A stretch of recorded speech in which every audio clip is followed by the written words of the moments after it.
Un cordial saludo. Bueno, el día de hoy vamos a hablar o estamos trabajando en torno al tema del agua. El tema en particular va a ser Objetivo de Desarrollo Sostenible 6, el cual trata de agua limpia y saneamiento. Esta charla los voy a acompañar. Mi nombre es Eliana Roballo de Ecoconcientízate. Así como un paréntesis, en Ecoconcientízate ya hace años hemos estado trabajando precisamente por hacer una conciencia ambiental, por mirar qué tareas cotidianas podemos cambiar, qué hábitos podemos cambiar, precisamente para lograr un ambiente sano. Como pueden ver en la imagen, tenemos a una chica con un vasito de agua transparente y con un vasito de agua opaca. Esto simplemente es esa relación de un agua limpia y un agua un tanto, podemos decir, contaminada o que tiene ciertos sedimentos. Eso es lo que vamos a ver. Cómo queremos tener un agua limpia, cómo estamos entregando un agua y qué debemos hacer para ser responsables en el cuidado del agua. ¿Qué temas vamos a tratar hoy? Vamos a tratar el ciclo del agua, usos del agua y características del agua al ser vertida, formas conocidas para tratar el agua, que busca el Objeto de Desarrollo Sostenible 6, biorremediación y fitorremediación, imitando ecosistemas, biofiltros y biojardineras, y cómo nos comprometemos a devolverle la vida al agua. Es darle la mano al agua, conocer y amar al agua, entender al agua como un ser vivo, como un ser que lleva la vida. Como pueden escuchar aquí de fondo a mi audio, está persistente un sonido que no es otro que el agua. En este momento y en esta grabación tengo el privilegio de estar rodeada de agua de lluvia. Entonces es ese siempre percibir el agua como ese amigo que nos está rodeando y como ese amigo necesario que siempre va a estar con nosotros. Bueno, aquí tenemos el ciclo del agua. El ciclo del agua es ese ciclo que nos enseñaron cuando eran chiquititos, por allá en primaria, atrevo a decir que por ahí en tercero de primaria, en el que quizás hacíamos una maqueta, que hacíamos unas montañitas, hacíamos unos caminitos y por ahí poníamos el agua, finalmente llegaba al océano, a los mares, y siempre hablábamos de unos cambios maravillosos, unos cambios de estado. En esos cambios de estado veíamos cómo el agua pasaba de ser líquida, pasaba a ser gaseosa, de ser gaseosa podía pasar incluso a sólido, después pasaba por evaporación y de ahí de nuevo pasábamos a líquido. Entonces decimos, el agua es capaz de transformarse para dar vida. Necesita transformarse para pasar por cada vena, cada arteria, y después se transforma a vapor, puede llegar a ser hielo, puede llegar a ser nieve, llegar a ser granizo, pero por cada paso que lleva, va llevando vida. Está alimentando a los pececitos, a los árboles, a las personas que estamos en cada uno de esos pasos, y en esos pasos va generando equilibrio, va regalándonos vida a cada uno. Pero ¿cómo ocurre esto del ciclo del agua? Donde estoy ubicada, en Agua Bonita, Silvania, Cundinamarca, es bosque de niebla, es maravilloso, estamos contra la montaña, es frío, es húmedo, pero ¿por qué? Porque resulta que todo ese vapor de agua que viene de las partes bajas de Fusagasugá y de Silvania se vienen con el viento poco a poco en forma de nubes y chocan nuestras montañas. Nuestras montañas están cubiertas de árboles, tupiditos de musgo, y las nubes llegan y saludan a esos árboles y a ese musgo y chocan. Al chocar gota a gota, va rodando por los árboles y poco a poco se van uniendo, formando cual nacederos, formando cual cuenquitas chiquiticas, microcuencas, y se van uniendo y de repente hay quebradas. Entonces allí o aquí es donde comienza el ciclo del agua, en estos admirables bosques de niebla que transforman esas nubes en agua. También pues se dan en otros tipos de topografía, pero aquí es totalmente evidente. Como pueden ver en esta imagen, hay una hojita donde está cada gotita de agua y donde les comentaba cómo se va transformando nuestra agua. Esta imagen es una topografía típica aquí en Colombia, nuestras cordilleras, donde hay muchas montañas y donde cada una nos muestra unas venitas, unas arterias que son agua. Si nosotros estuviésemos como en capacidad de estar encima de esas montañas y ver más allá de los arbolitos, sin quitarlos porque ellos son responsables también del agua, podríamos ver cómo el agua está en cada montaña, cómo está en cada caminito y cómo se va uniendo para formar esos bellos ríos que finalmente nos alimentan. En esa topografía siempre vamos a encontrar la cuenca alta, la cuenca media, la cuenca baja, la zona de transición y la zona costera. Aquí te invito a reflexionar en qué parte estás ubicado, si en la cuenca alta donde hace frío, donde precisamente más tiempo llueve, si en la cuenca media donde pues ya encontramos un poco más de bosque, quizás en el campo, donde es un poquito más templado, o si ya estamos en una parte calentita, donde ya no vemos, por ejemplo, las quebradas chiquititas, sino los ríos. ¿En qué parte estamos ubicados de nuestra topografía? Definitivamente, nosotros hacemos uso del agua en cada momento de nuestras vidas. Incluso es difícil imaginarnos un día de nuestras vidas sin una gota de agua. En esos usos pues están las actividades económicas, las actividades agropecuarias, las actividades ganaderas, están cubrir las necesidades básicas y de bienestar humano, como pues lo pueden ver en la imagen, alimentarnos, hacer aseo, regar las plantas, ir a un jacuzzi, todo esto es agua. Nosotros mismos, nuestro cuerpo es agua. Aquí en esta imagen que nos dice transporte, muchas veces decíamos, no, pues transporte, estamos en la tierra, pues no tanto, pero sí, fíjate que sí. Cuando recibes un paquetito que dice que es de China o que viene de Europa, muy posiblemente tuvo que viajar muchos días, muchas horas a través de los océanos por un gran barco dentro de containers. Y fue el agua el que sirvió el medio de transporte. O cuando de pronto has ido a viajar y has tenido la oportunidad de ir en barco o en una lancha, vas a través del agua. Y pues otro uso totalmente necesario y evidente es el que se le da en cada uno de los ecosistemas. Entonces estamos hablando en el bosque, en el campo, cada plantica, cada animalito requiere mandatoriamente del agua. No sé si se acuerdan esas imágenes cuando hay épocas de sol que muestran al ganado, que muestran a muchos animales muertos, esqueléticos, porque no hay agua.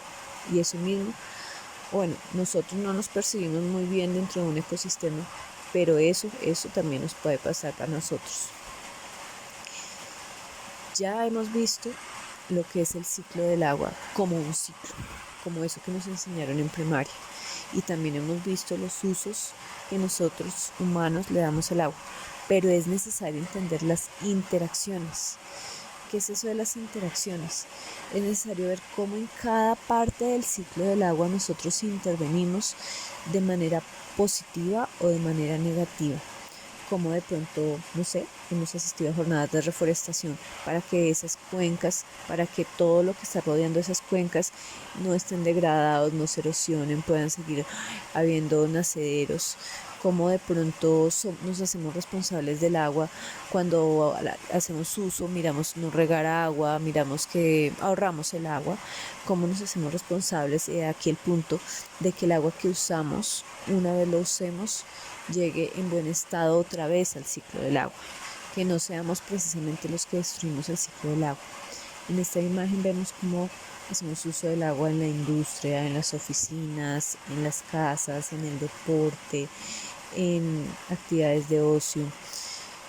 Y incluso podemos ver aquí en la parte de actividad de ocio que hay al ladito un derrame de petróleo quizás. Entonces tenemos muchas interacciones positivas y negativas. Y de ahí el hecho de analizarnos y saber esas actividades negativas, cómo entramos, aquí un concepto muy importante, a remediarlas, para que no seamos los que rompemos el ciclo del agua, sino estemos en sintonía con el agua. Bueno, en este slide siempre me ha gustado mucho comparar el sistema hidrológico con el sistema circulatorio. ¿Por qué? Porque en nuestro sistema circulatorio hay un corazón que bombea. Bueno, también hablamos de unos pulmones que oxigenan gracias también a ese aire y esa sangre.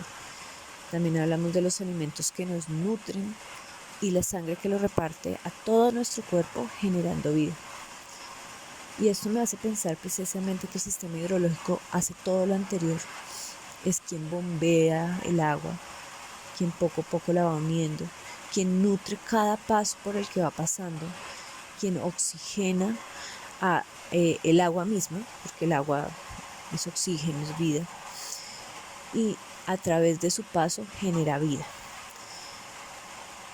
Lastimosamente, nuestras interacciones negativas se han normalizado. Aquí en esta imagen que vemos a la izquierda, vemos el salto de Tequendama. Muchas veces en nuestros carros, ciclas, hemos pasado por ahí y vemos lo majestuoso y bello que es ese salto entre montañas del agua, pero lamentablemente es necesario taparnos la nariz, porque esa agua de una vez ya la relacionamos, ese es el agua del río Bogotá, pobrecita, viene de Bogotá. Hemos normalizado el hecho que si pasó por una gran ciudad, sea Bogotá, sea Barranquilla, sea cualquier lado, ya no es la misma, porque ya es un agua sin vida. Hemos normalizado que cuando nosotros hacemos uso del agua, el agua pierde todas sus propiedades. Queda un agua que simplemente fluye porque sí.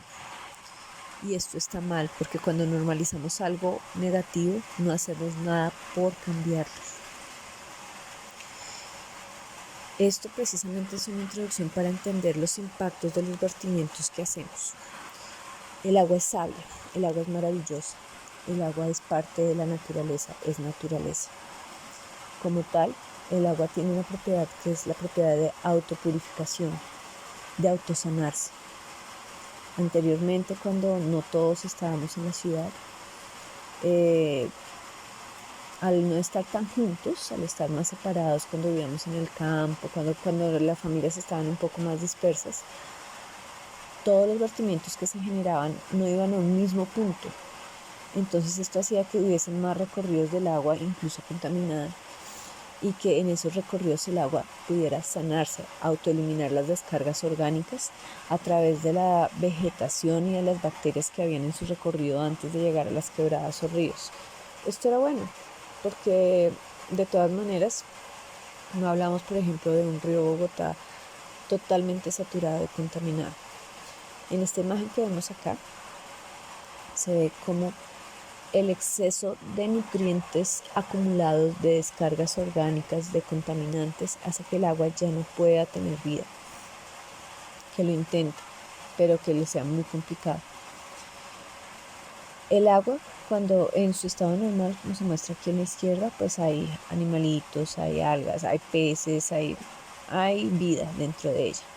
Cuando se hacen unas descargas, le llegan otros tipos de nutrientes, lo que son los jabones, lo que proviene de las grasas de nuestras cocinas, lo que proviene de nuestros baños, y llega un montón de microorganismos. Esos microorganismos para vivir necesitan oxígeno, entonces empiezan a consumirse el oxígeno mismo del agua.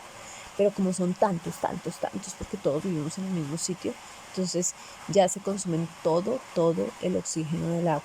Y al consumirse todo el oxígeno del agua, esos seres que estaban allí en el agua y que necesitaban oxígeno, mueren por exceso de nutrientes, exceso de otro tipo de microorganismos y por falta de oxígeno. Y al morir se generan más descargas porque ellos ya entran a ser otro tipo de seres que se están compostando, que se están transformando. Y eso empieza a generar como una vegetación ahí encima del agua, como unas alguitas encima del agua, que finalmente también impiden que entre el oxígeno. Entonces finalmente llega la estocada final en que el agua ya no tiene oxígeno, ya no tiene vida dentro de ella. Y quizás, pues si hablamos del salto del Tequendama, allí en ese salto como que el agua, la naturaleza misma intenta volverle a dar vida, pero está súper cargada, súper cargada. ¿Qué se ha hecho al respecto? Pues hemos escuchado estos conceptos de petar y pozos sépticos. Cuando hablamos de petar, estamos hablando de plantas de tratamiento de aguas residuales. Cuando hablamos de pozos sépticos, estamos hablando de tratamiento primario de aguas residuales domésticas. Estas dos plantas de tratamiento, pues una un poco más compleja, otra a nivel doméstico, lo que buscan es separar todos estos contaminantes que hay en el agua y transformarlo para entregar una agua de nuevo limpia. Ese es el objetivo. ¿Qué está pasando? Está pasando que esas PETAR están teniendo unas ciertas problemáticas, esos pozos sépticos están teniendo también otras ciertas problemáticas que finalmente hace que el agua que pasa por ahí sea entregada contaminada. Y en los mejores de los casos incluso, porque hay lugares que no están entregando sus aguas a PETAR, ni tampoco tienen pozos sépticos instalados, sino que los están entregando directamente tal cual fue contaminado. Etapas de una PETAR. Bueno, una PETAR es muy interesante entender cómo funciona para saber qué pasos se están siguiendo actualmente para descontaminar, para quitar todas esas cargas que nosotros le entregamos, todo ese jabón, ese clorox, ese alcohol, para esas pinturas, para quitarle todas esas grasas. Entonces, ¿qué pasa? ¿Qué pasa en una PETAR? Pues bueno, en la parte de arriba de la imagen vemos cómo llega un agua del alcantarillado, un agua contaminada, un agua que ya no queremos ver porque ya lo usamos. Llega una etapa en la cual a través de unas trampas de grasa, a través de una zona de desarenado, todo lo que es grueso en el agua, todo lo que son plásticos, todo lo que son colillas, por un lado flotan y por el otro por gravedad quedan en la parte baja. Y lo que finalmente está en el medio, que es el agua contaminada, pero ya sin esos sólidos gruesos suspendidos, puede pasar.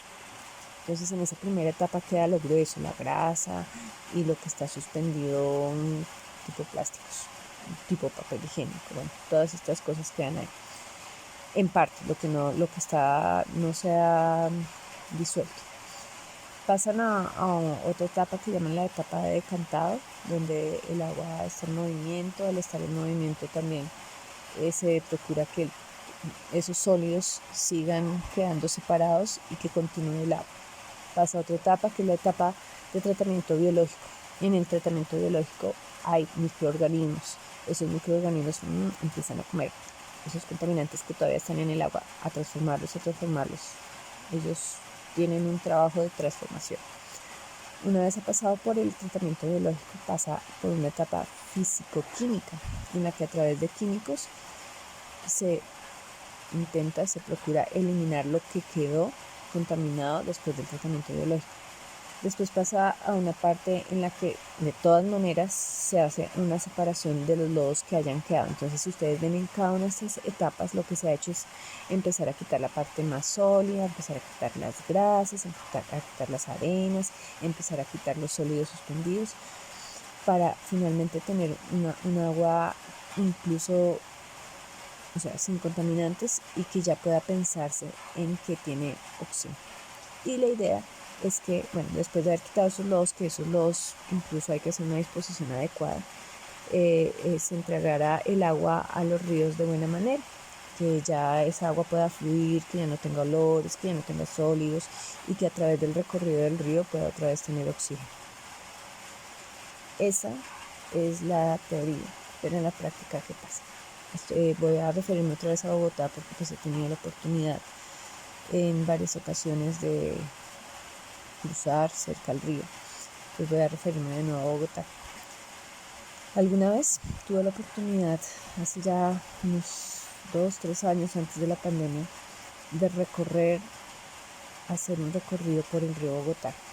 Esa imagen parecía esta no fue la que yo hice porque pues esta imagen la bajé de internet, pero sí tuve esa oportunidad. Eran jornadas que estaba haciendo la CAR y Humedales Bogotá, precisamente para que la gente se diera cuenta el estado del río, el trabajo que se ha venido haciendo, porque se ha venido haciendo un trabajo, pero también cómo el río sufre cada vertimiento que se le hace.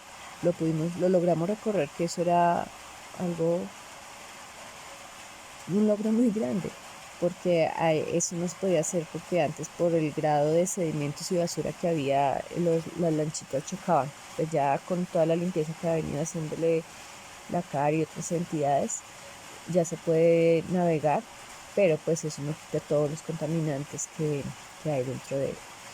Bueno, y uno se dice, pero ¿por qué el río Bogotá está así? Sí, hay unas plantas de tratamiento. Entonces lo que vemos aquí a la izquierda es precisamente unas plantas de tratamiento con todas esas etapas que acabé de mencionar, pero en grande. Entonces ahí tenemos los homogenizadores, tenemos los desarenadores, tenemos la parte de tratamiento biológico. Pero resulta que ha pasado algo y es la falta de planificación, las faltas de políticas claras, las falta de... Bueno, esto se resume en que la ciudad ha seguido creciendo, que la gente ha seguido migrando para la ciudad, pero las plantas de tratamiento se han quedado chiquitas. Entonces ellas estaban dimensionadas para un volumen de agua y una cantidad de personas, pero al haber más personas llegan más contaminantes. Y al haber más contaminantes se saturan, entonces ya las grasas, ya todo lo que llega es al triple, al 4 veces, se dañan, quizás no se les hace el mantenimiento adecuado, de pronto sí, pero no están en capacidad. Y al no estar en capacidad, ese día nos decían que más o menos están logrando tratar entre el 10 y 20%, el resto lo entregan tal cual al río. Y tal cual es como lo vemos precisamente. Entonces aquí en esta imagen a la derecha vemos esas aguas jabonosas y putrefactas que están recorriendo nuestro río.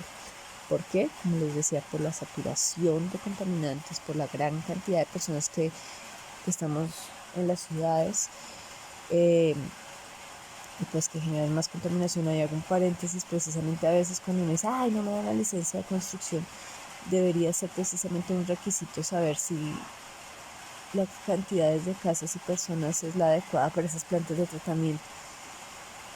Y esos impuestos y todo esto que se paga debería ser precisamente para ir ampliando, para ir limpiando, para ir mejorando estas plantas de tratamiento, porque es un deber tratar las aguas.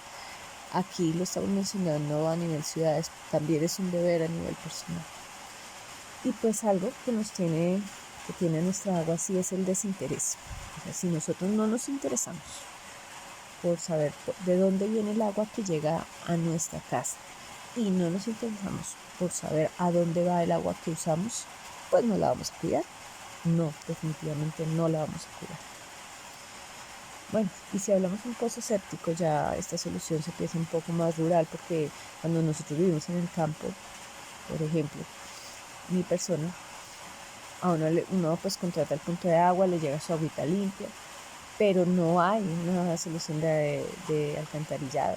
Entonces, ¿qué quiere decir eso? Tú recibes el agua, pero tienes que hacerte responsable de tratar. Hay hay casas que definitivamente las entregan así afuera y que afuera pase lo que va a pasar.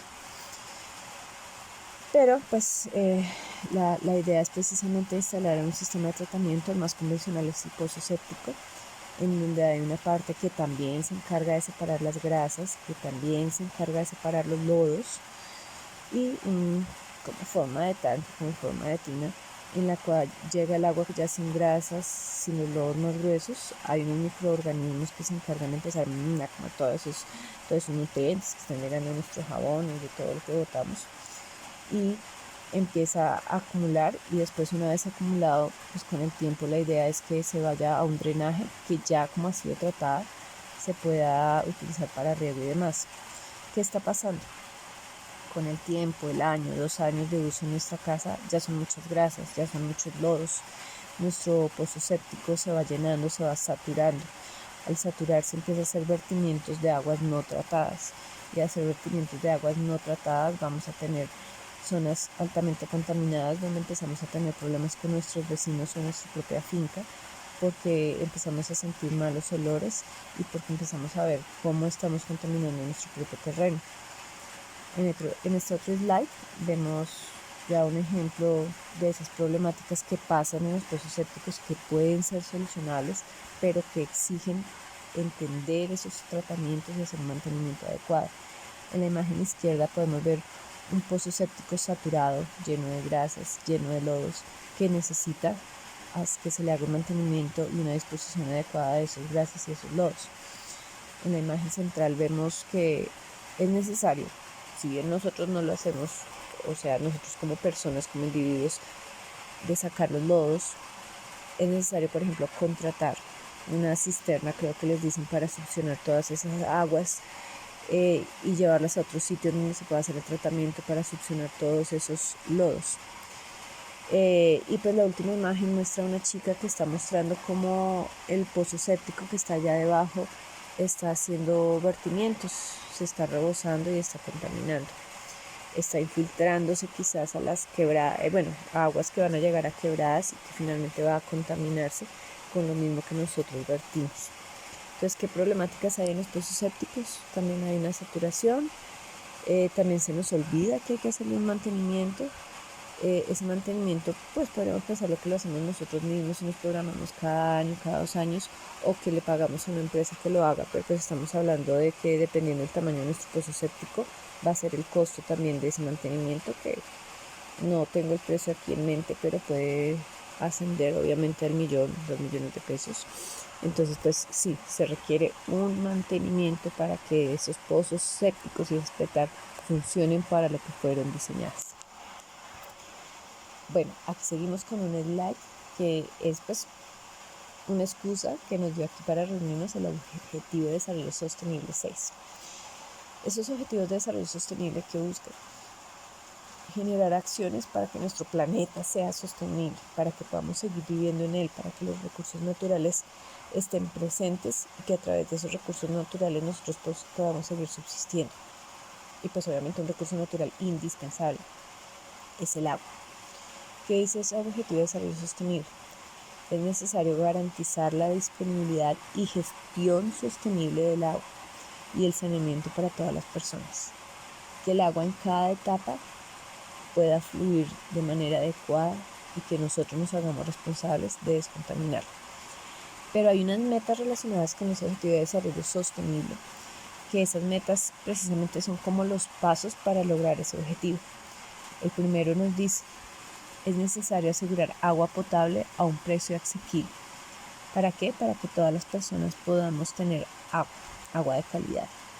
La otra meta es poner fin a la defecación al aire libre y lograr acceso a servicios de saneamiento y higiene. Entonces, pues ahí uno piensa en unidades sanitarias, pero también ahí también lo hace pensar a uno en que se van de esas unidades sanitarias. Y ahí llega la meta 6.3, en la que dice mejorar la calidad del agua, la reutilización segura y eliminar su vertimiento. Entonces ya cuando empezamos a hablar de, oye, hay unas aguas que debemos mejorar su calidad, sea porque están llegando con sedimentos o sea porque la estamos entregando contaminada y debemos ya parar esos vertimientos. La otra meta, la 6.4, nos dice aumentar el uso eficiente del agua y asegurar el abastecimiento del agua dulce. Entonces, se debe hacer un uso eficiente, debemos, pues ahora se hablan de llaves ahorradoras, de tanquecitos de los inodoros también ahorradores, entonces no usar más agua de la que necesitamos. Cada persona, cada ser vivo necesita agua, entonces compartamos, seamos solidarios, no malgastemos el agua. La otra meta dice implementar la gestión integrada de los recursos hídricos. Entonces ver al agua como ese precursor de todo, ese precursor que se usa, la que habíamos dicho que se utiliza para actividades económicas, que se usa para la diversión, que se usa para cumplir necesidades básicas, tanto de nosotros como los humanos, como de los demás seres vivientes. Entonces debemos hacer una gestión integrada para que alcance para todos. Otra que es muy bonita, que es proteger y restablecer los ecosistemas relacionados con el agua. El agua no es ella sola. El agua fluye desde la montaña, fluye porque hay unos arbolitos, fluye dando vida. Entonces es necesario que no solo se proteja donde nace el agua, no, se proteja en toda la ronda del río, de la quebrada, de la microcuenca. La meta 6A nos dice se debe expandir el apoyo en agua y saneamiento a los países en desarrollo. De nuevo, se parece mucho a la meta inicial 6.1 de asegurar agua para todos. Y la última meta nos dice apoyar y fortalecer la participación de las comunidades locales en la mejora de la gestión del agua y el saneamiento. Entonces, cuando uno habla de proyectos y convocatorias en la que se invita a que las veredas, que las comunidades, que las ciudades empiecen a vincularse con temas del agua y empiecen a generar acciones que impacten positivamente en el agua. Entonces, todas estas metas van en pro a garantizar la disponibilidad y saneamiento del agua. Aquí, en este slide, cambiamos de tema, pero lo cambiamos con mucha intención. ¿Qué vemos en este slide? Yo llegué a ella por un tema de biomímesis, un tema que dice, ¿qué es biomímesis? Nos dice, oye, mira la naturaleza, mira qué está pasando en ella y verás las soluciones a todos tus problemas. Entonces aquí vemos, por ejemplo, al principio vemos algo que está imitando una hamaca, que tiene muchos puntos de equilibrio. También vemos como otra maquita, por así decirlo, que está imitando como donde salen las maripositas cuando están como transformándose. También vemos una carpa muy ergonómica de un color muy parecido a la hoja, que quizás no va a ser tan afectada por el viento como le está pasando a esa oruguita. Entonces, definitivamente, si nosotros nos permitimos observar la naturaleza, vamos a ver soluciones. Si ustedes se han permitido mirar una colmena de abejas, van a ver cómo ellas ahí lo tienen todo. Tienen seguridad, tienen alimento, lo tienen todo. Entonces, es esa capacidad de nosotros observar, de parar un poco nuestros afanes, observar el camino del agua, observar las mariposas, observar la salida del sol y lo que está pasando a través de ella, y así mismo empezar a imitar para aquellos elementos que utilizamos en nuestra vida diaria. Y así necesitamos menos y suplimos nuestras necesidades sin alterar lo que nos está rodeando. Bueno, y aquí viene un tema maravilloso que es la biorremediación. ¿Por qué estamos hablando de biomímesis? Porque es necesario mirar la naturaleza para encontrar soluciones a nuestras situaciones diarias. En esta imagen que se relaciona con la biorremediación, vemos algo que diríamos, wow, se parece a un humedal. O sea, hay agua, hay plantas, pero diríamos que no es un humedal natural porque vemos como unos tubitos PVC quizás. En efecto, no es un humedal natural. Podríamos decir que es un humedal artificial. Un sistema como de lagunaje donde acumulamos agua y le insertamos plantas, pero son unas plantas muy intencionales, unas plantas que están a través de sus raíces comiéndose los contaminantes que hayan por ahí.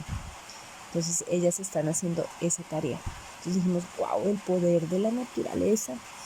¿Qué está pasando? La misma naturaleza se está autopurificando. Sí se puede. Entonces empezamos a hablar de los tratamientos biológicos del agua. Sí se puede tratar de manera biológica, pero ¿cómo se hace? Entonces hablamos de tipos de remediación. Hay unos tipos de remediación en los que se insertan microorganismos en el foco de contaminación para que esos microorganismos empiecen a comerse ese exceso de contaminantes. Hay otro tipo de biorremediación que es un poco más fuerte, en la que se insertan enzimas, por ejemplo, para suelos que han sido afectados por vertimientos de petróleo, porque tienen plomo de más. Pues sí, existen microorganismos, existen plantas que empiezan a consumir todos estos elementos y empiezan a transformarlos en otros un poco menos contaminantes, o empiezan a eliminarlos. Eso ya depende. Y hay otro tipo de biorremediación, que es la que vamos a hablar en un momento, que es la fitorremediación, donde se hace uso de plantas para limpiar ambientes contaminados. En este biorremediar, lo que estamos haciendo es de manera biológica remediar los daños hechos por contaminantes. En estas imágenes vemos como un río está lleno de alguitas encima, que era lo que hablábamos de la eutrofización, donde hay organismos vivos, vegetales, que se están comiendo esos contaminantes intentando limpiar el agua, pero como ya hay un exceso, entonces lo tapa todo y pues ya no llega oxígeno tampoco a través del aire. pero pues eso se puede bioremediar, como les decía.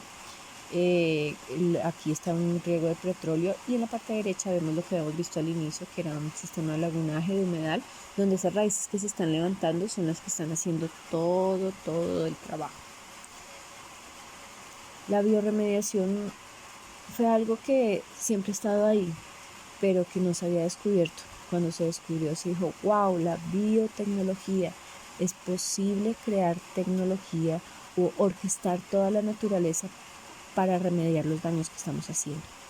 Entonces la bioremediación y la biotecnología nace a partir de la observación para resolver problemas de contaminación. Esto hace que al ser la misma naturaleza, estas biotecnologías sean de menor costo, porque pues no hay un gasto energético evidente, es el mismo que hacen los microorganismos, el mismo que hacen las plantas, pero pues es un gasto energético menor. Y pues obviamente al ser un gasto energético menor, al ser las plantas, al ser la misma naturaleza, es más económico. Pero pues nosotros los humanos debemos organizar esos espacios donde hay contaminantes para que se biorremedie. Esto pues resulta fácil, pues en teoría fácil, hay que tener una observación, un conocimiento.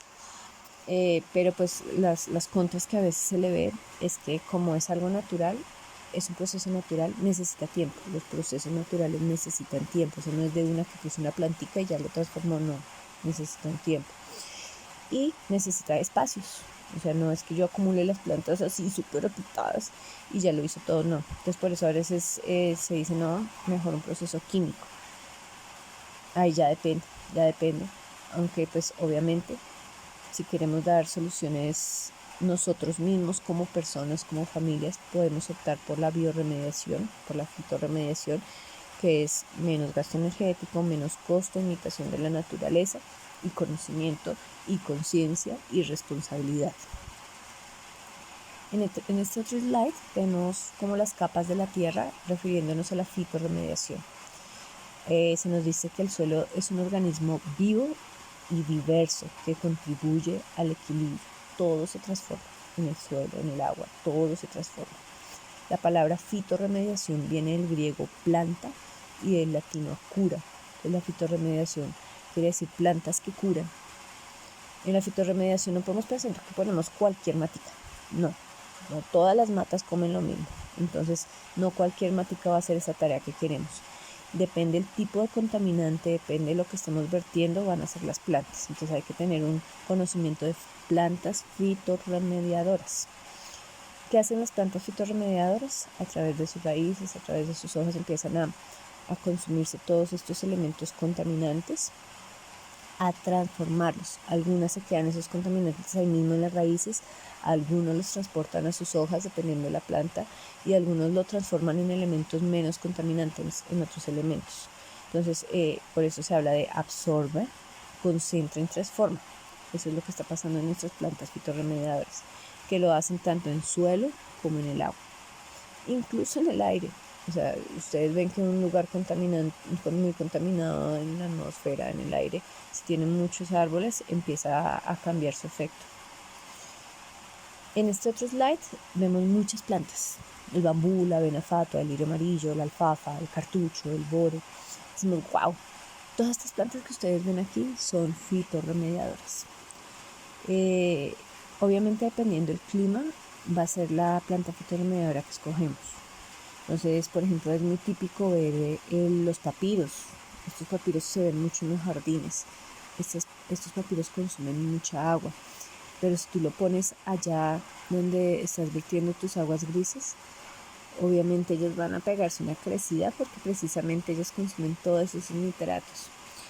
El bore, lo mismo. Los cartuchos que son muy decorativos y de platanillo también consumen aguas jabonosas. El yarumo, que es un árbol grande, si él está al lado de una quebrada, un lugar donde se están vertiendo aguas, él está haciendo ahí su tarea.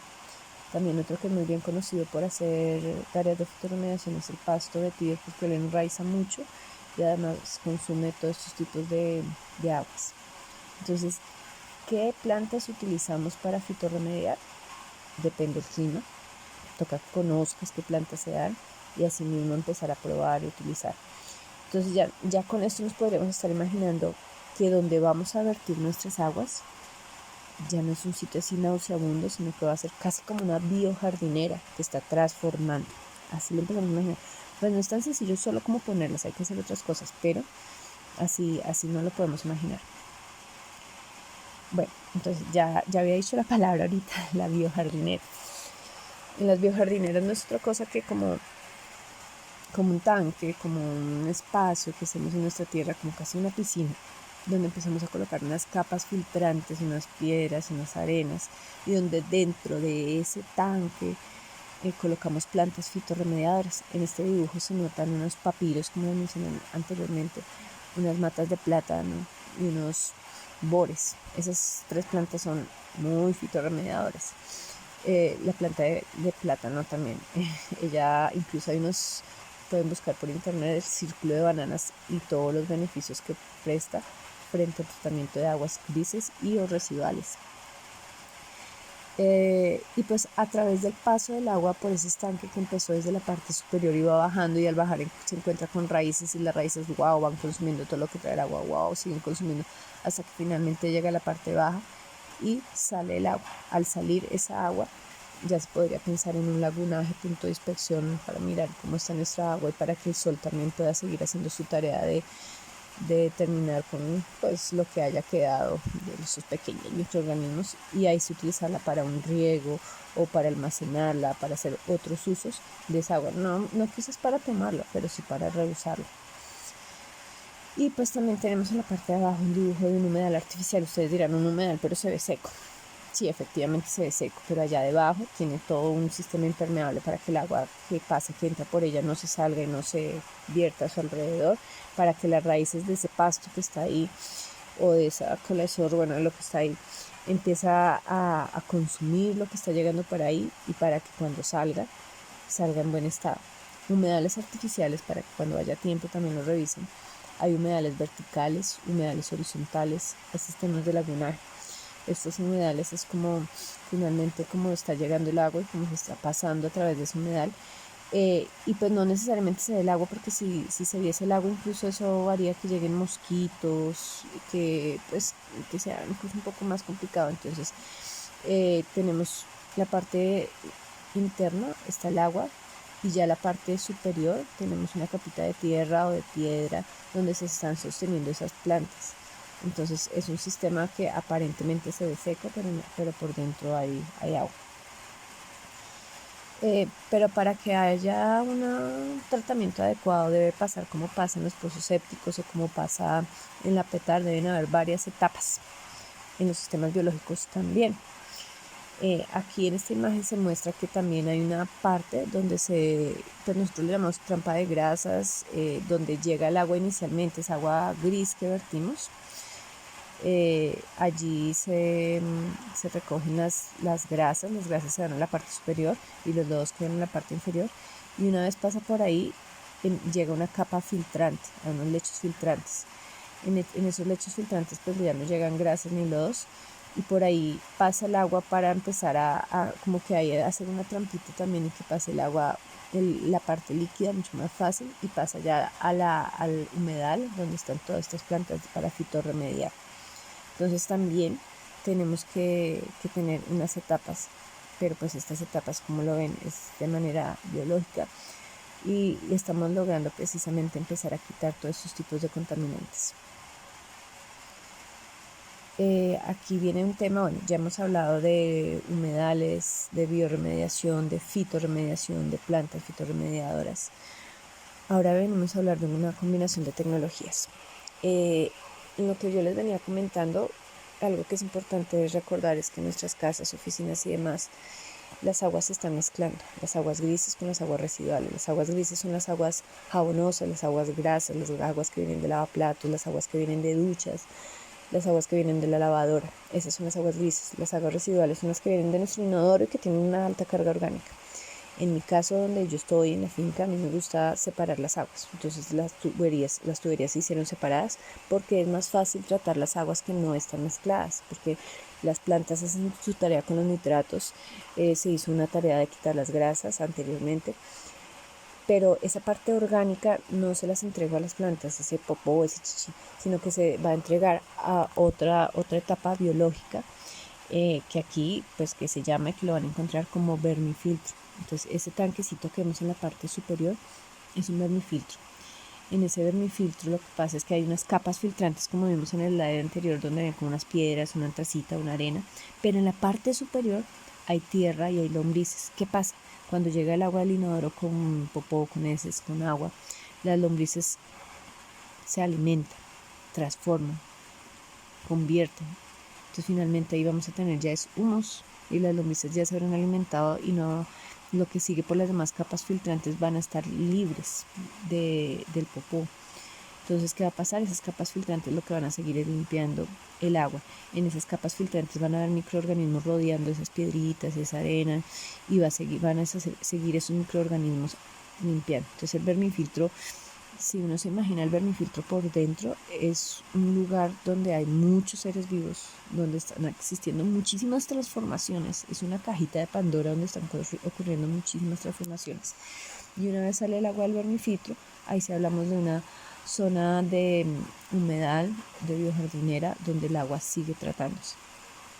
Eso lo tenemos implementado aquí en la finca. Y pues ya lo hemos venido implementando en otros lugares. Y pues hay combinación de biotecnologías que pues incluso es como lo que acabamos de hablar, esta parte de abajo, en donde tenemos una zona 1, que es una zona de bombeo, pues sin la gravedad no nos ayuda pues, para bombear el agua. Llega aquí, esta casetica representa un vermifiltro donde llega el agua, pues con todas sus descargas y se distribuye. Ahí lo va a recibir inicialmente lombrices, después las capas filtrantes y de ahí va a salir una biojardinera o un humedal. En ese humedal pasa a través de todo ese humedal se distribuye y después va a pasar a una zona, ahí le pinta como una zona pequeña de lagunaje donde el rayo del sol es capaz de terminar de tratar y ya después lo que se hace es almacenar o servir para riego. Entonces a veces se utilizan los tuberíos tipo pescado para servir como riego. Pues nada, todo esto que les he comentado es porque nos invita a observar, a imitar. Es hora de imitar. Entonces ya es hora de dejar de ser despreocupados frente al tema del agua. Si tú vives en una finca, revisa dónde estás vertiendo las aguas. Si tienes un pozo séptico, revisa su estado, su mantenimiento. Si tienes la oportunidad de dividir las aguas grises de residuales, hazlo. Haz una biojardinera. En tu lavadero, si vives en la ciudad o en el campo, porque no cerca donde está tu lavadora, tu lavadero, haces una bella biojardinera mirando cuáles plantas fitorremediadoras son de ese sitio y empieza a limpiar el agua, así sea solo para entregar al alcantarillado, no importa que vaya a llegar a otro sitio que está contaminado, pero si tú ya la entregas limpia, estás colocando tu granito de arena. Y si una a una empieza cada persona a entregar su granito de arena porque tu familia se dio cuenta y empieza a hacerlo en sus propias casas, créanme que el cambio poco a poco se va a notar. Si nuestras comunidades empezamos a, no sé, en la ciudad, también a presionar respecto al aspetar, a hacer seguimiento, a ser veedores del agua, también vamos a estar ayudando. Si están en Bogotá y saben que su agua viene de Chingaza y ustedes están pendientes de lo que está pasando en Chingaza y que haya un cuidado adecuado, también están ayudando. Entonces el agua nos da vida y nosotros debemos permitir que ella continúe con vida. Debemos ser conscientes y responsables. Bueno, esa ha sido como la reflexión que quería traerles el día de hoy. Esta es una invitación para aquellas personas que me están escuchando y que viven en Silvania, en las veredas, en la inspección de Agua Bonita, en la vereda Victoria Alta y en vereda Victoria Baja Las Lajas. Resulta que hace más o menos 2 años, en conjunto con las 3 veredas, nos presentamos con la Universidad Nacional y el Grupo Diversa a una convocatoria del Ministerio de Ciencias, se llama Ideas para el Cambio. Y se presentó una idea, un proyecto en el que se dice que vamos a trabajar con la comunidad por el reconocimiento de nuestras microcuencas, por conocer su historia, por reconocer las actividades económicas, por reconocer todo lo que pasa en torno al agua y generar acciones, de comunidad, generar nuevas tecnologías, generar nuevos hábitos y pues finalmente generar un cambio. Ganamos porque precisamente los trabajos en comunidad son los trabajos que impactan, son trabajos pedagógicos, son trabajos de co-creación. Ganamos, estuvo un poco quieto la cosa por aquello del COVID, pero pues ya este año se activó de nuevo. Y ahorita el sábado 8 de mayo a las 3 de la tarde en cada vereda nos vamos a encontrar para socializar el proyecto e inscribir a las personas que quieren hacer parte. Será un privilegio contar con cada uno de los grupos. Son cupos limitados, son cupos más o menos de 15 personas por vereda. Se van a trabajar en veredas, o sea, no vamos a estar todos juntos, sino por veredas para ir autorreconociendo cada uno su microcuenca e ir generando soluciones. Entonces, nada, cordialmente invitados. Aquí en el póster están los contactos para cualquier pregunta. En cada vereda pues hay una persona distinta. Yo estoy en la vereda en la inspección de Agua Bonita. Aquí les quería compartir algo de lo que hemos venido haciendo como Ecoconcientízate. Esta casa que aparece de fondo ha sido un trabajo que hemos estado haciendo recientemente de bioconstrucción, porque pues aparte de hablar del agua, trabajamos en construcciones sostenibles, en generar hábitats sostenibles, un trabajo de construcción en barro, de estructuras en guadua, de energía solar, de energías alternativas, de tratamiento biológico de aguas y de tecnologías verdes. Porque pues si definitivamente uno construye espacios sostenibles, actúa de manera sostenible y está conectándose con el territorio. La imagen que ven a la derecha es un biofiltro que hace muy poco, para Semana Santa que acaba de pasar, 2021, hicimos. En este biofiltro, el tanquecito negro que se ve es el vermifiltro. El tanquecito verde chiquitito que se ve al lado del vermifiltro es una trampa de grasas, porque ahí están llegando las aguas separadas, las aguas grises separadas para la trampa de grasas y las aguas de los inodoros al vermifiltro. Una vez salen de trampa de grasas y vermifiltro, van a este humedal. Ustedes dirán, bueno, esa humedal o biojardinera no se ven plantas, es porque ese mismo día se estaban sembrando, se estaba haciendo la instalación, pero ese sendero va a ser como un sendero del agua, un sendero de responsabilidad del agua. Aparte de las bioconstrucciones, también hemos realizado talleres. Si quieren vincularse, bienvenidos. En nuestro fanpage estamos publicando cuando se realizan talleres de técnicas de construcción en barro, de techos verdes, de implementación de tecnología solar, de biofiltros y de estructuras en guadua. También hacemos talleres de apicultura, porque pues es una actividad que asegura también la sostenibilidad de las familias en el campo y de nuestro medio ambiente. Este otro slide nos muestra los trabajos que hemos venido haciendo como Ecoconcientízate: bioconstrucciones, iluminación solar, energía solar residencial, calentadores solares, tecnologías verdes para monitoreo, seguridad. Y pues nada, lo que queremos procurar son hogares sostenibles, eficientes y seguros. Muchísimas gracias por haberme escuchado todo este tiempo. Sé que fue un poquito largo, pero creo que realmente vale la pena sacar estos tiempos para hablar del agua, para hacernos conscientes y tomar acciones, que es lo más importante. No es solamente lograr el Objetivo de Desarrollo Sostenible 6, que es súper importante, sino es generar en nuestro corazón y en nuestra mente conciencia ambiental. Cualquier cosa nos pueden conseguir en el fanpage, en los números que aparecen ahí, y para adelante. Hoy es un nuevo día y en este nuevo día podemos generar acciones de cambio.